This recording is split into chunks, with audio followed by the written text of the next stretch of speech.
আজকের এই ভিডিওতে আমরা দেখব যে আমরা কিভাবে অটোক্যাড ড্রয়িং পিডিএফ এ প্রিন্ট করতে পারি।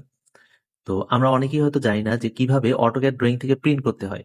তো এর জন্য প্রথমে আমাদেরকে কি করতে হবে যে প্রিন্ট কমান্ড টাইপ করার পর আমাদেরকে ইন্টার চাপতে হবে। এরপর আমাদেরকে নেমের জায়গায় Microsoft print two PDF select করতে হবে।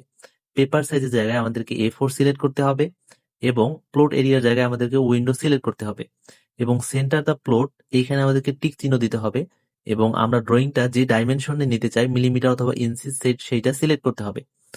তো এরপর আমাদের ড্রয়িং এর যে ওরিয়েন্টেশনটা সেটা আমরা ল্যান্ডস্কেপে নিব না পোর্ট্রেটে নিব সেটা আমাদেরকে সিলেক্ট করতে হবে। এরপর উইন্ডোতে ক্লিক করে আমরা ড্রয়িং এর ঠিক যতটুকু প্রিন্ট করতে চাই সেই ততটুকু আমাদেরকে সিলেক্ট করতে হবে।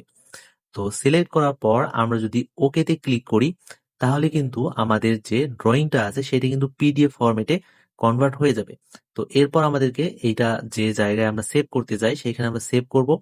তো সেভ করার পর আমরা ওপেন করে দেখতে পাবো যে আমরা যে ড্রয়িংটুকু সিলেক্ট করলাম সেই ড্রয়িংটুকু আমাদের পিডিএফ এ কনভার্ট হয়ে গেছে। তো এভাবেই আসলে অটোক্যাড ড্রয়িং পিডিএফ এ প্রিন্ট করতে হয়।